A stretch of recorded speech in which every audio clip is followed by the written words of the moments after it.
الحمد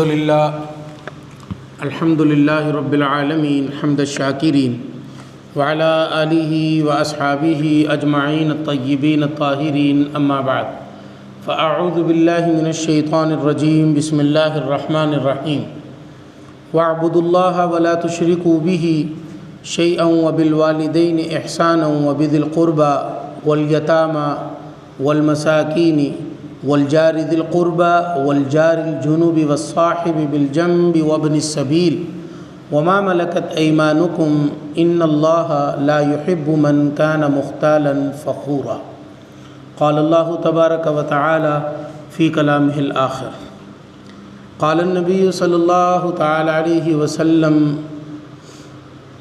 الدنيا سجن المؤمن وجنة الكافر أو كما قال عليه الصلاة والسلام صدق اللہ العظیم۔ تمام حضرات درود پاک پڑھ لیجیے۔ اللہم صلی علی محمد وعلی آل محمد کما صلیت علی ابراہیم وعلی آل ابراہیم انک حمید مجید۔ اللہم بارک علی محمد وعلی آل محمد کما بارکت علی ابراہیم وعلی آل ابراہیم انک حمید مجید۔ محترم میرے پیارے نمازی بھائیوں،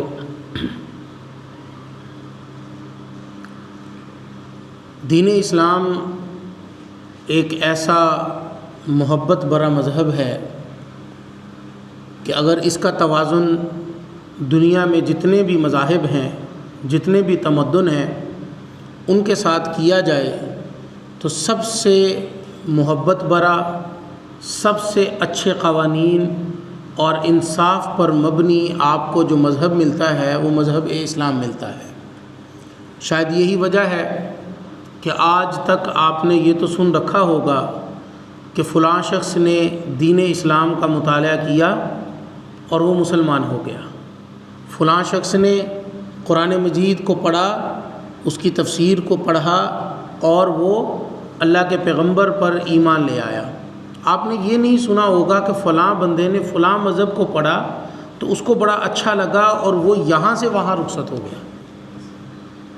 تو یہ سب سے بڑی حقانیت ہے اسلام کی اور قرآن کی اور دین کی، اور یہ دین اسلام جو ہمارا مذہب ہے اس کی، کہ آپ جب اس کو پڑھنا شروع کر دیتے ہیں تو یہ ایک ایسا خوشبودار سمندر کا پانی ہے کہ جس کو پیے بغیر انسان رہتا ہی نہیں ہے۔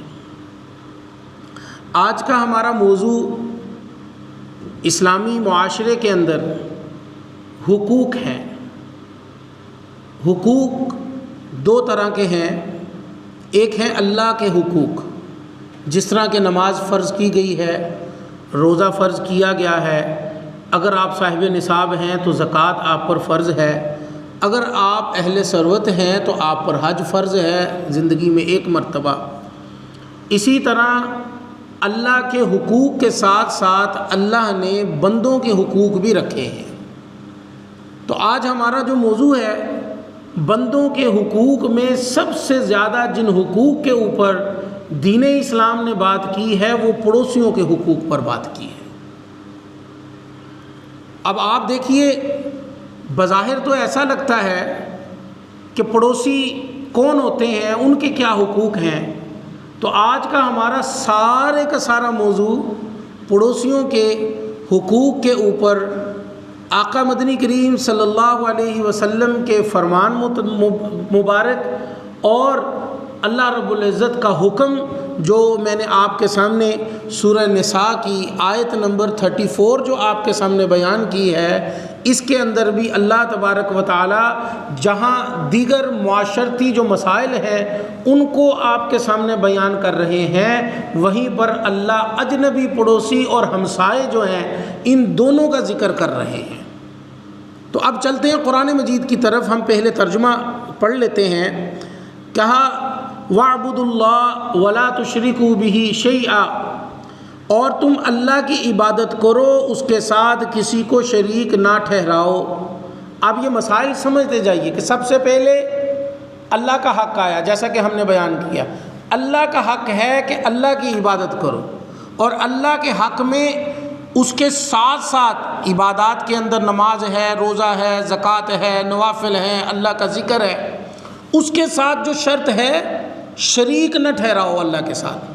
یعنی کہ جو شرک ہے اس کے بارے میں پھر قرآن مجید میں اس آیت سے ہٹ کر ایک نہیں سینکڑوں آیات، بلکہ میں یوں کہوں کہ اگر ایک تو آیت ایسی ہے کہ اگر جب میں اس کو پڑھتا ہوں تو میں اللہ کی ہیبت سے ڈر جاتا ہوں۔ اللہ نے شرک کے بارے میں پتہ کیا فرمایا؟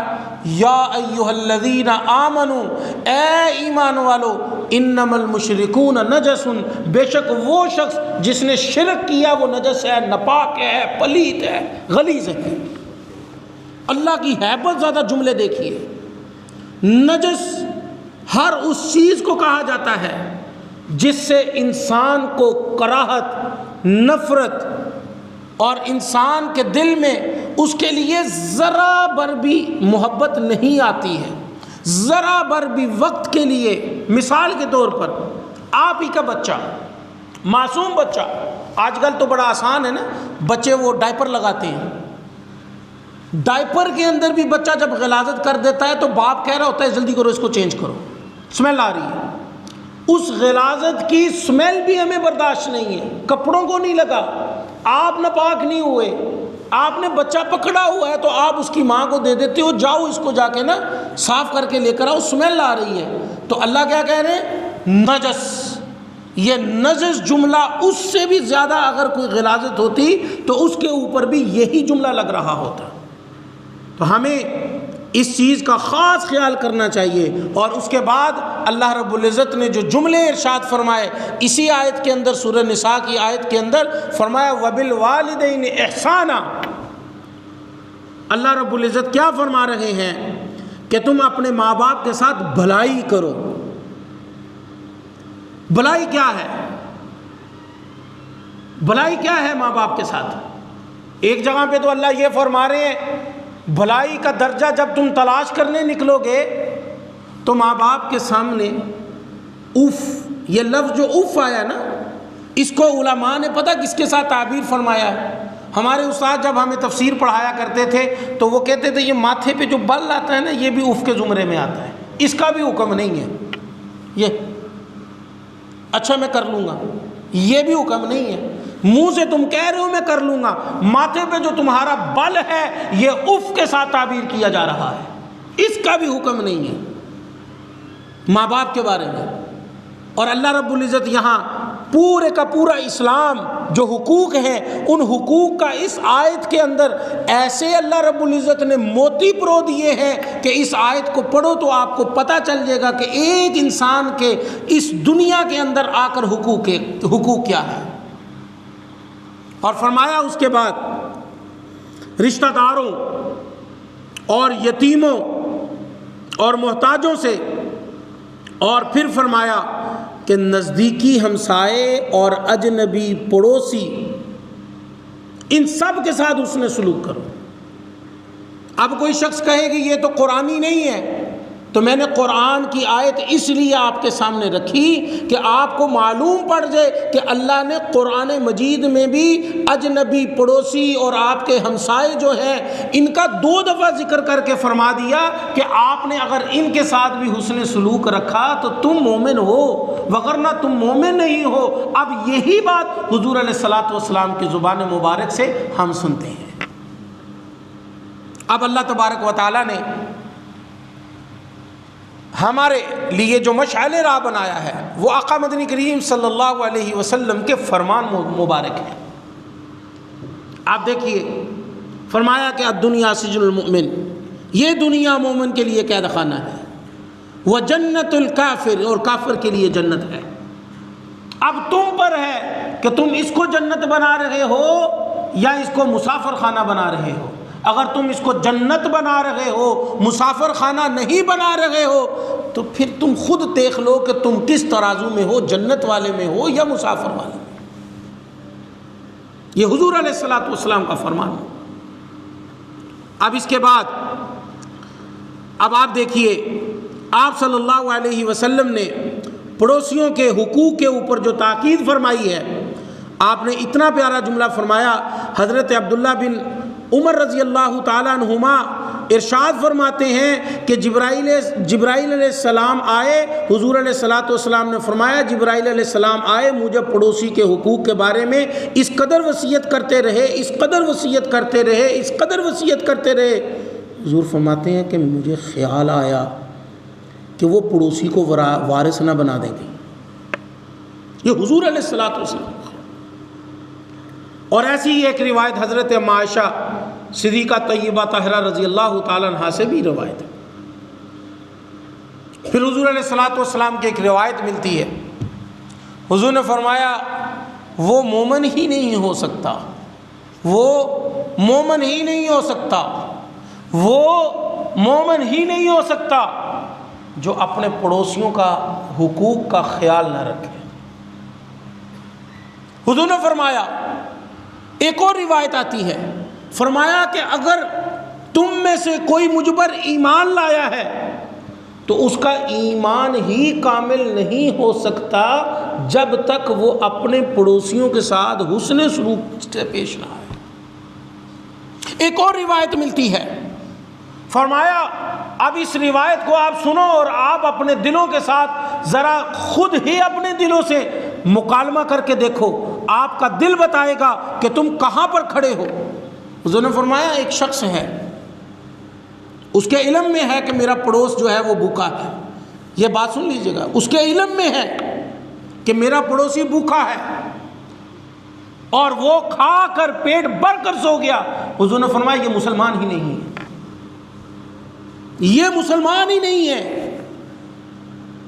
اگر اس کے علم میں ہے، اور اسی طرح کی ایک اور روایت ملتی ہے، حضور نے فرمایا اور وہ بھی اسی طرح ہے، الفاظ تھوڑے سے مختلف ہیں لیکن سیم یہی مضمون ہے، اس روایت کے اندر بھی حضور نے فرمایا کہ وہ مومن ہی نہیں ہے جس کے علم میں یہ بات ہو کہ میرا پڑوسی جو ہے وہ بھوکا ہے اور اس نے اپنے پڑوسی کا پیٹ نہ بھرا اور وہ سو گیا۔ ایمان ہی کامل نہیں ہے، مومن ہی نہیں ہے۔ اب اسلام تو ایمان والوں کا تذکرہ کرتے ہوئے آپ کو پڑوسیوں کے حقوق کا خیال رکھنے کا فرما رہے ہیں، اور پھر بات صرف باتوں تک نہیں ہے، آپ نے اگر پڑوسیوں کے حقوق سننے ہیں اور اپنے دل پر ہاتھ رکھ کر ذرا سنیے، رسول اللہ صلی اللہ علیہ وسلم ہجرت فرما کر مدینہ منورہ تشریف لائے، اب ریاست مدینہ کا قیام ہو گیا ہے۔ حضور علیہ الصلاۃ والسلام قباء سے کچھ دن آپ مسجد قباء اور قباء بستی کے اندر ہے، آپ قباء بستی سے جب آپ مدینہ منورہ تشریف لے گئے تو آپ مدینہ منورہ صحابہ اکرام ہر صحابی چاہتے ہیں کہ حضور میرے گھر آ جائیں، حضور میرے گھر آ جائیں، حضور میرے گھر آ جائیں۔ میں قربان جاؤں ان ہستیوں پر جن کے دل ہی بڑے نہیں تھے بلکہ ان کا ایمان بھی ان کے دل سے بھی زیادہ بڑا تھا۔ انتخاب کا وقت آیا تو ایک ایسے صحابی کا انتخاب ہوا جو نہ امیر ہے، نہ مال و زر ہے، نہ مال و دولت ہے۔ انتخاب ہوا حضرت ابو ایوب انصاری رضی اللہ تعالی عنہ کا۔ کچھ دن تو حضور علیہ الصلاۃ والسلام ان کے مکان میں اوپر والی چھت میں رہے اور وہ نیچے رہے۔ پھر حضور علیہ الصلاۃ والسلام کی ملاقاتوں کا سلسلہ شروع ہوا، لوگ جھوک در جھوک آتے۔ اب اہل مدینہ کو کہاں آپ صلی اللہ علیہ وسلم تک رسائی تھی مکہ مکرمہ میں؟ یہ تو سال کے بعد حج میں کچھ حاجی جاتے حضور علیہ الصلاۃ والسلام کے پاس، جب وہ بیت کبریٰ اور بیت اولیٰ کے اندر آپ صلی اللہ علیہ وسلم کے ہاتھ پر کچھ لوگوں نے بیعت کی، پھر اگلی دفعہ آئے کچھ لوگوں نے بیعت کی۔ اب حضور علیہ الصلاۃ والسلام خود مدینے آ گئے ہیں، لوگ جوک در جوک حضور کے پاس تشریف لاتے ہیں۔ حضور صلی اللہ علیہ وسلم نے پہلا عملی نمونہ کر دکھایا کہ آپ نے خود خیال کیا کہ میں نیچے آ جاؤں ابو ایوب انصاری کو اوپر کر دوں تاکہ ان کے آرام میں خلل نہ آئے کہ لوگ مجھے ملنے آتے ہیں تو ابو ایوب کو دروازہ بھی کھولنا پڑتا ہے اور اس کو اٹھنا بھی پڑتا ہے، اس کے آرام میں خلل بھی آتا ہے۔ حضور نے سب سے پہلے پیغمبر ہیں، حکم ہے آپ پیغمبر کی تائید کریں، پیغمبر کی تکریم کریں، تعظیم کریں، حکم ہے۔ چاہتے کر سکتے تھے، کون کہہ سکتا تھا، اور کون آپ کے لیے اپنی جان نشاور نہیں کر سکتا تھا۔ حضور نے جب یہ بات کہی نا، ہائے سبحان اللہ، حضرت ابو ایوب کہنے لگے یا رسول اللہ میں اوپر اور آپ نیچے، یہ کیسے ہو سکتا ہے؟ حضور نے جب بار بار اصرار کیا تو حضرت ابو ایوب انصاری اوپر چلے گئے، حضور علیہ الصلوۃ والسلام نیچے اس مکان کے اندر تشریف فرما ہوئے۔ اب یہاں پر مفسرین نے، جنہوں نے قرآن مجید کی تفاسیر لکھی، اور سیرت نگاروں نے جنہوں نے حضور کی سیرت کو لکھا، یہاں پر محدثین جنہوں نے احادیث کو لکھا، تمام نے اس ایک واقعے کو ذکر کیا کہ ایک رات حضرت ابو ایوب انصاری رضی اللہ تعالیٰ عنہ کے گھر کے اندر گڑھا ٹوٹ جاتا ہے، گڑھا ٹوٹ گیا پانی کا، اور آپ نے جلدی سے، موسم بھی سردی کا ہے، آپ نے اپنا لحاف جس کو ہم رضائی کہتے ہیں وہ جلدی سے پانی کے اوپر ڈال دی کہ پانی کہیں نیچے نہ چلے جائے، حضور کو تکلیف نہ پہنچے۔ یہ سبق کس نے دیا؟ حضور علیہ الصلوۃ والسلام نے، اور خود ساری رات وہ ایک ہی لحاف تھا، سردی میں میاں اور بیوی دونوں ٹھٹرتے رہے، لیکن رسول اللہ کو جو کہ آپ کے ہمسائے تھے آپ نے تکلیف نہ آنے دی۔ یہ تھا عملی نمونہ حضور علیہ الصلوۃ والسلام کی تربیت کا۔ اور اس کے ساتھ میرے ذہن میں ایک اور واقعہ آ رہا ہے، بڑا مزیدار واقعہ ہے، پڑوسیوں کے حقوق کے اوپر۔ انصار جو تھے ان کی تجارت سب سے زیادہ جس چیز کے اوپر تھی وہ مدینے کی کھجوریں تھیں۔ آپ نے سن رکھا ہے، مختلف واقعات سن رکھے ہیں۔ انصار ہمیشہ اپنے باغات کو بہت خوبصورت انداز میں ترتیب کے ساتھ کھجوروں کے باغ لگاتے، ان کی کھجوریں جب ہونی پکنے پر آ جاتی تو وہ اپنا گھر بار چھوڑ کر اپنے باغ میں رات دن قیام کرتے۔ آخرکار ترتیب بننی شروع ہوئی کہ باغ کے اندر ہی اپنا گھر بنا لیا، جیسے آج کل ہمارے ہاں بعض جگہوں کے اوپر ڈیرا بن جاتا ہے، باغ کے اندر ہی اپنا گھر بنا لیا، وہیں پر وہ رہنا شروع ہو گئے، وہیں پر کاشتکاری، بیوی بچے لے کر جن دنوں میں فصل ہوتی وہیں پر رہتے۔ اور بعض سیرت نگاروں نے یہ بھی لکھا کہ انصار عمومی طور پر اپنے گھر بنا ہی اپنے باغ کے اندر لیتے، اور باغ کی چار دیواری بہت خوبصورت انداز میں اپنی کر لیتے، اور اچھے باغات جو ہے وہ بنا لیتے۔ رسول اللہ صلی اللہ علیہ وسلم کے پاس ایک شخص آتا ہے جو مسکین ہوتا ہے، یتیم ہوتا ہے، شکایت کرتا ہے، یا رسول اللہ میں انصاری ہوں، میں اپنے باغ کی دیوار کر رہا تھا، تو دیوار کرتے کرتے درمیان کے اندر ایک کھجور کا درخت آ گیا، اب مجھے دیوار تھوڑی سی ٹیڑھی کر کے بنانی پڑی، میں نے بنا لی، اور دیوار کے ٹیڑھی بنانے سے کھجور کی کچھ شاخیں میرے گھر کے اندر لٹک رہی ہیں، جن کی کھجوریں میرے باغ کے اندر، میرے گھر کے اندر گرتی ہیں، تو میرے بچے معصوم وہ ان کھجوروں کو اٹھا کر کھاتے ہیں، تو باغ کا مالک آتا ہے، دوڑتا ہوا آتا ہے، اور آ کر وہ کھجور ان کے حلق سے نکال لیتا ہے اور ان کو ڈانٹتا ہے۔ تو یا رسول اللہ یہ میں شکایت لے کر آپ کے پاس آیا۔ حضور علیہ الصلوۃ والسلام نے اس شخص کو بلایا، بعض مورخین نے اس کا نام ابو لبابہ لکھا ہے، اس کو بلایا اور حضور نے فرمایا کہ بھائی تم ایسا کرو کہ وہ جو کھجور کا درخت ہے جو ان کے گھر کی طرف شاخیں لپکی ہوئی ہیں وہ تم مجھے بیچ دو۔ اس نے کہا یا رسول اللہ وہ تو نہیں میں بیچتا ہوں، حضور نے فرمایا کسی قیمت پر بھی نہیں۔ یا رسول اللہ وہ میرے بچوں کو بہت پسند ہے۔ حضور نے فرمایا کہ اگر تمہیں اس ایک درخت کے بدلے میں جنت میں ایک درخت دوں۔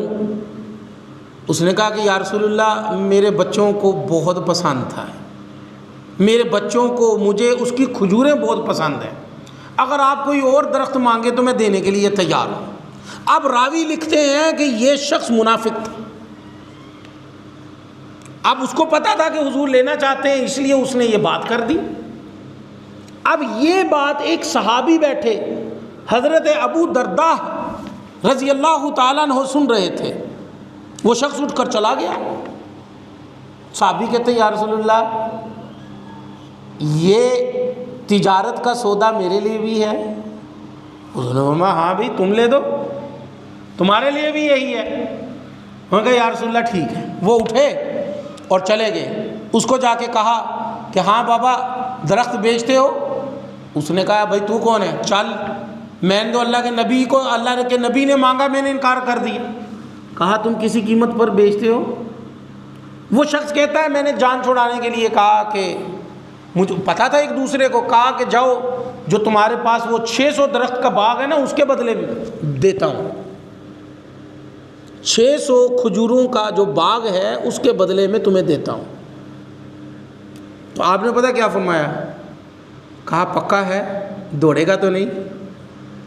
وہ پریشان ہو گیا، وہی ایک درخت کے بدلے 600 کھجوروں کے درخت مل رہے ہیں اور اتنا تر و تازہ باغ مل رہا ہے، جس باغ کی دھومیں پورے مدینے کے اندر موجود ہیں، جس کا پانی کنواں اور جس کے اندر باغات، جس کے اندر ان کا بنا ہوا خوبصورت گھر موجود ہے۔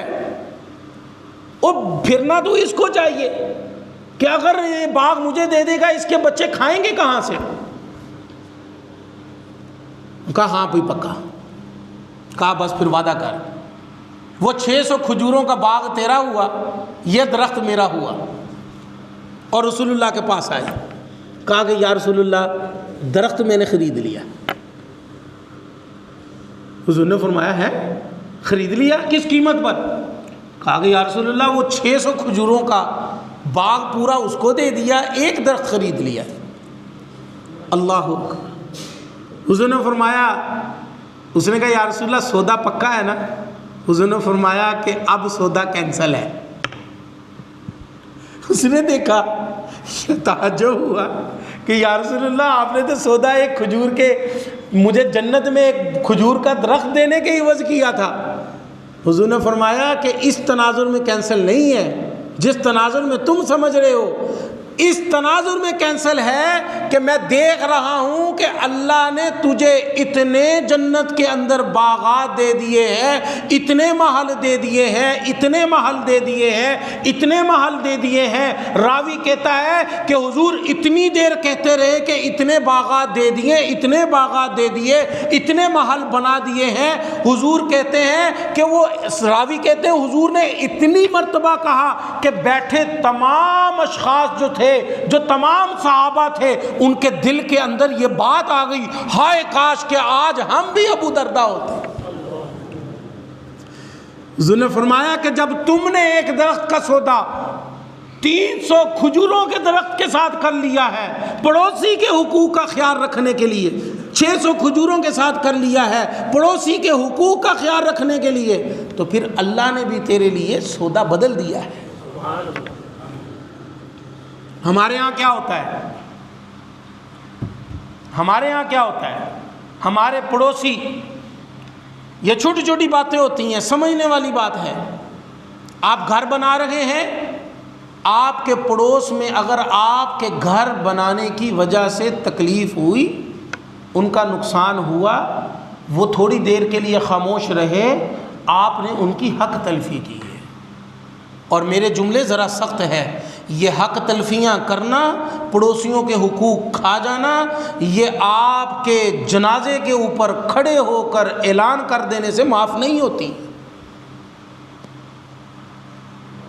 آپ اس تباہ میں مت رہیے گا کہ ہمارے ورثاء کھڑے ہو کر اعلان کر دیتے ہیں کہ بھائی کسی کا لین دین ہو تو رابطہ کر لیں، کسی کے ساتھ زیادتی کی ہو تو ہم معافی مانگتے ہیں۔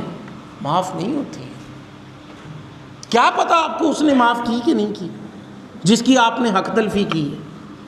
کیا پتہ آپ نے جو اس کو تکلیف پہنچائی تھی اس نے وہ معاف کی یا نہیں معاف کی؟ کن مجبوریوں کے تحت اپنے رسومات کو دیکھتے ہوئے تو وہ تمہارے جنازے میں شریک ہو رہا ہوگا، اور وہ تو تمہارے ظلم، تمہاری زیادتیاں، تمہارے حقوق جو تم نے اس کے چھین لیے تھے اس نے معاف کیے یا نہیں معاف کیے؟ اس بلیکھے میں مت رہو۔ وہ روایت ہے نا جس کا مفہوم یوں ہے کہ آدمی آئے گا پہاڑ کے برابر نیکیاں لے کر آئے گا، پہاڑ کے برابر، اور لوگ رش کریں گے اتنی نیکیاں، ہائے ہمارے تو نامہ اعمال خالی ہیں، اتنی نیکیاں۔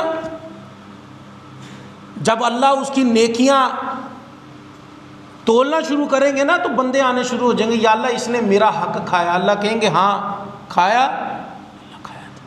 اللہ کہیں گے چل ہے تو کچھ نہیں تیرے پاس، نیکیاں دو اس کو، نیکیاں دو، اس کی نیکیاں اٹھاؤ دو، اس کی نیکیاں اٹھاؤ دو، اس کی نیکیاں بھی اٹھاؤ اس کو دو، وہ بھی آیا، ایون کہ وہ پہاڑ جتنی نیکیاں ختم ہو جائیں گی،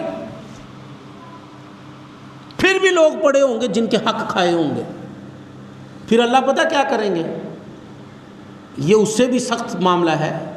اللہ کہیں گے اب نیکیاں تو ہے نہیں، چل ان کے گناہ اٹھا ڈال ادھر، چل ان کی غلطیاں اٹھا ڈال اس پر۔ جو پہاڑ نیکیوں کا لے کر آیا ہوا تھا وہ پہاڑ گناہوں کا بن گیا، اب وہ گناہوں کا پہاڑ لے کر جہنم میں جا رہا ہوگا۔ تو یہ کس بات کے اوپر ہے؟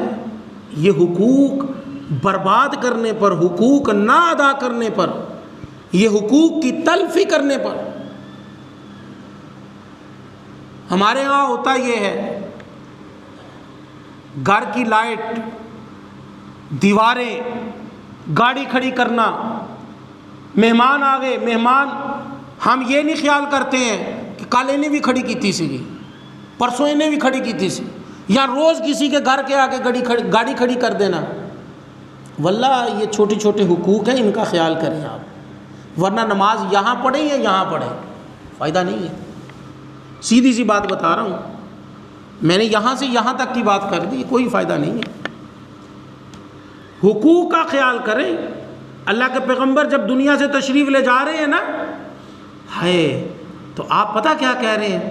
اپنے متاحتوں کے ساتھ حسن سلوک کے ساتھ رہنا۔ بندہ جب مر رہا ہوتا ہے نا، دنیا سے تشریف لے جاتا ہے بندہ، تو اس کے جو آخری جملے ہوتے ہیں نا ان کے ورثاء کو بھی بڑے قابل قبول ہوتے ہیں، ورثاء بھی اس کو وصیت سمجھ کر پورا کر رہے ہوتے ہیں، اور ہم اللہ کے اس پیغمبر کی ان جملوں کی بھی لاج نہیں رکھتے۔ خاص طور پر ہمارے ہاں شادیاں، ہمارے ہاں فنکشن، ہمارے ہاں مہمانوں کی آمد، یہ تین واقعے ایسے ہوتے ہیں جن واقعوں کے اندر ہمارے ہمسائے بالکل ہم سے ڈسٹرب ہو رہے ہوتے ہیں۔ شادیوں کا موقع، خوشی تو آپ کے گھر میں ہے، آپ نے یہ نہیں سوچا کہ آپ کے ساتھ والے گھر میں آپ کا پڑوسی بیمار ہے، آپ نے بلند آواز سے جو گانے لگا دیے، آپ کا پڑوسی بیمار ہے۔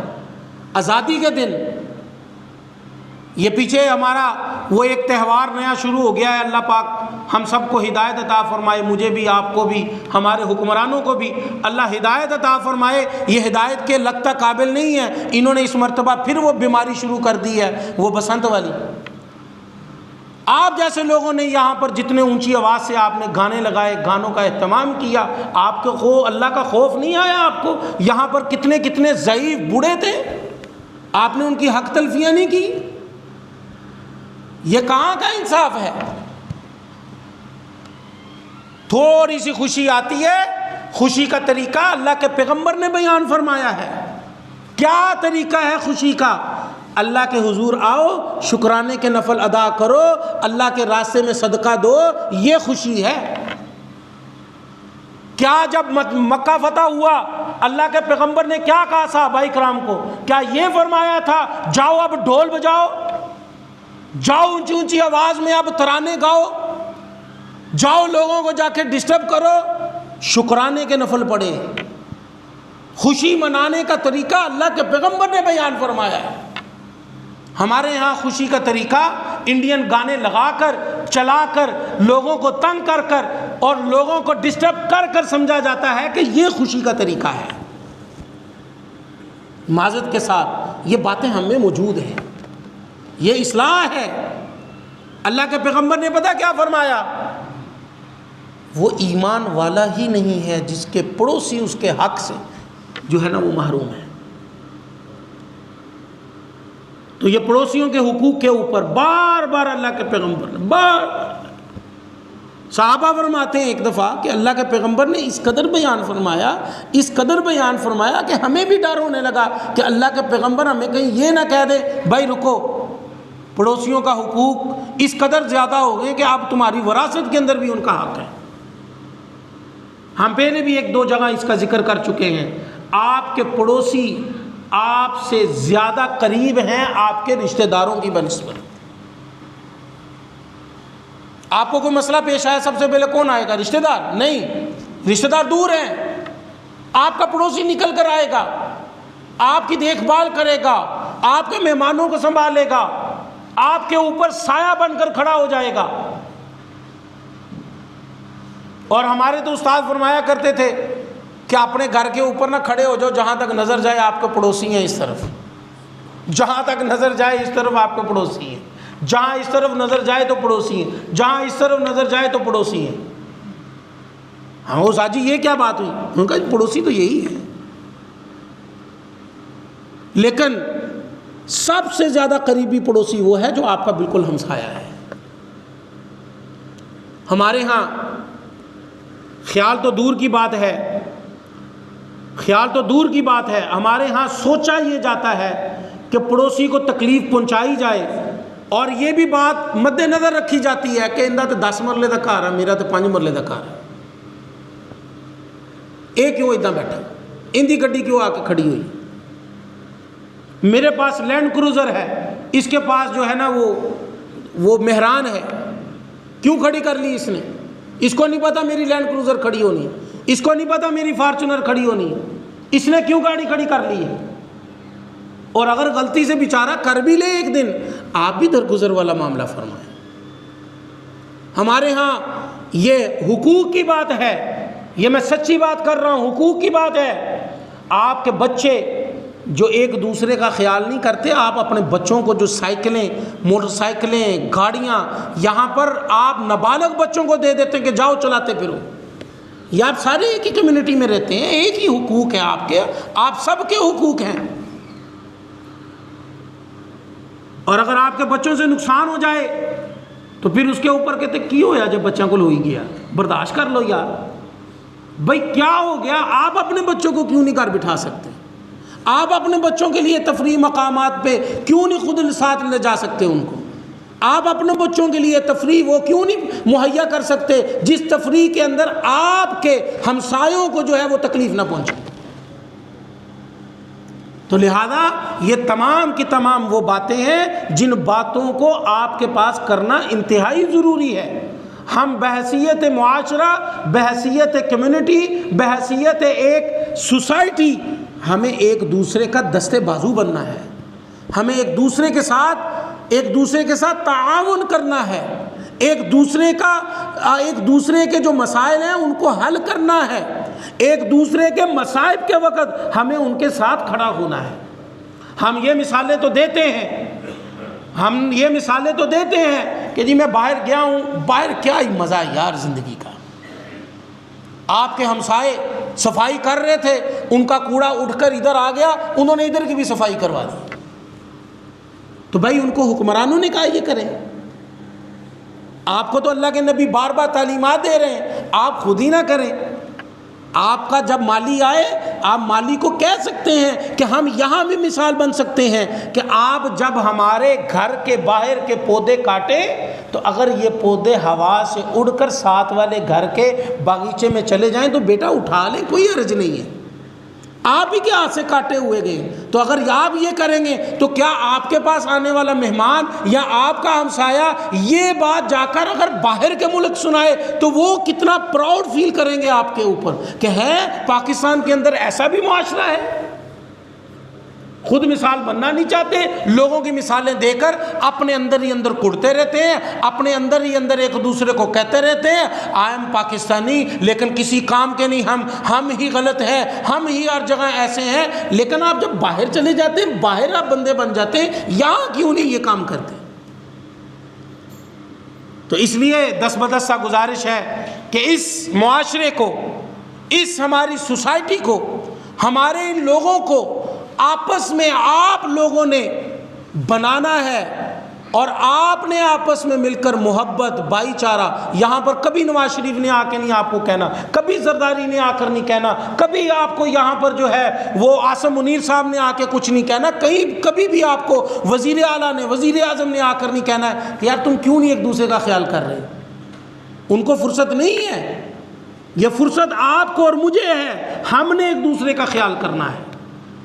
تو اس لیے گزارش ہے کہ جہاں پر اللہ کے حقوق کا ہم خیال کرتے ہیں اور ہم اس کو بجا لاتے ہیں، وہیں پر حقوق العباد کا ہم انتہائی زیادہ خیال کریں، وہیں پر ہم اپنے ہمسایوں کے حقوق کا اچھے طریقے سے خیال رکھیں، تاکہ ہمارے ہمسائے ہمارے احترام کے اندر وہ بھی ہمارا احترام کرے اگر ہم ان کا احترام کریں گے۔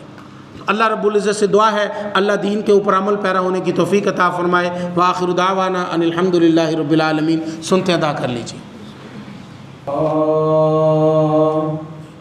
اشہد ان لا الہ الا اللہ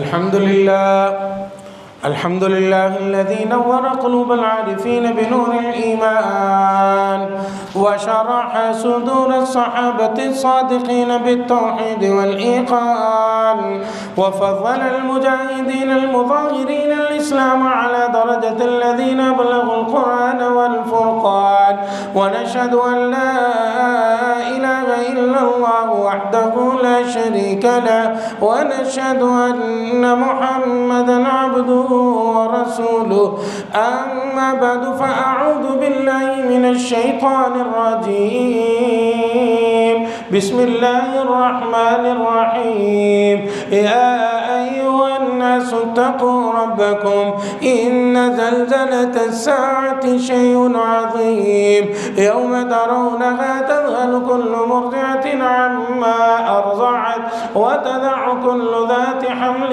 حملها وترى الناس سكارى وما هم بسكارى ولكن عذاب الله شديد ويوم ينادي الملك الجبار لمن الملك اليوم لله الواحد القهار أحسن الكلام كلام العلام كل نفس ذائقة الموت ثم إلينا ترجعون إنه تعالى جواد كريم ملك بر رب رؤوف رحيم الحمد لله رب العالمين الرحمن الرحيم مالك يوم الدين إياك نعبد وإياك نستعين اهدنا الصراط المستقيم صراط الذين أنعمت عليهم غير المغضوب عليهم ولا الضالين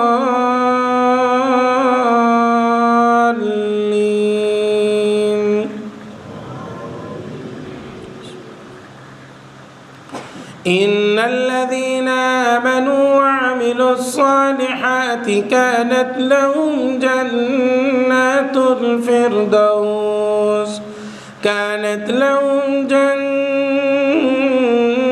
الفردوس نزلا خالدين فيها لا يبغون عنها حولا قل لو كان البحر مدادا لكلمات ربي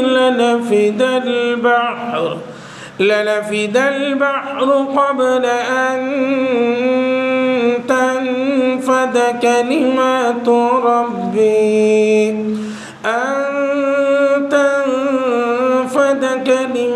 ربي ولو جئنا بمثله مددا قل إنما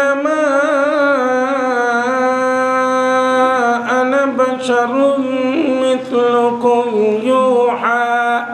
مثلكم يوحى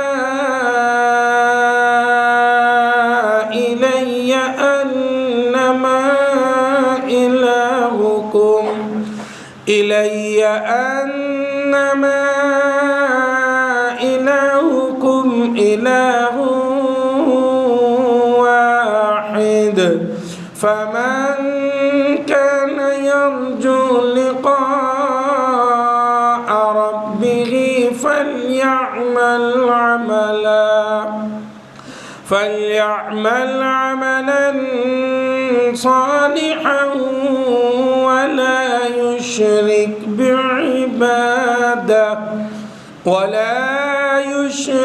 بعبادة ربه أحدا. الله أكبر.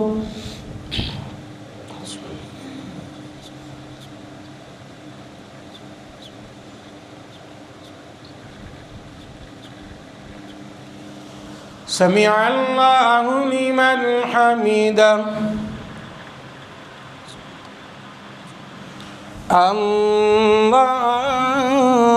الله أكبر.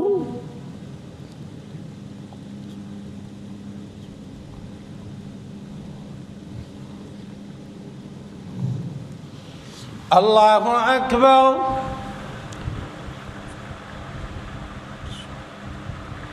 الله أكبر.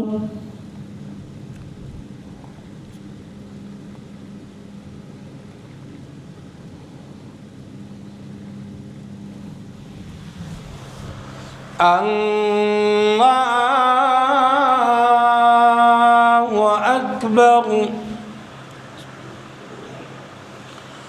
الحمد لله رب العالمين الرحمن الرحيم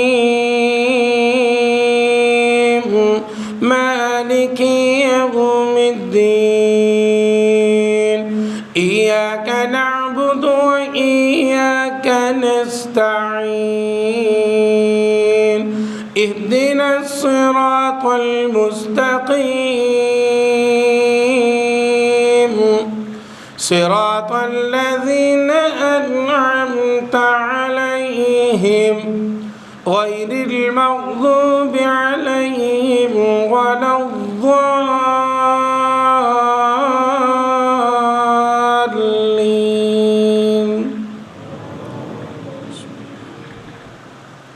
لإيلاف قريش إيلافهم رحلة الشتاء والصيف فليعبدوا رب هذا البيت الذي أطعمهم من جوع وآمنهم من خوف. الله أكبر.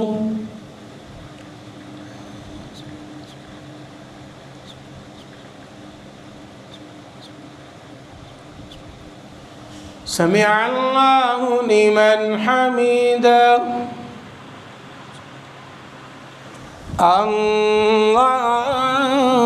الله أكبر.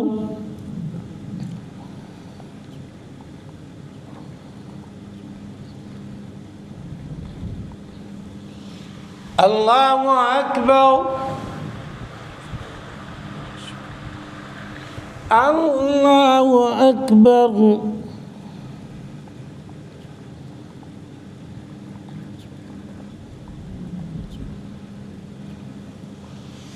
اللہ اکبر.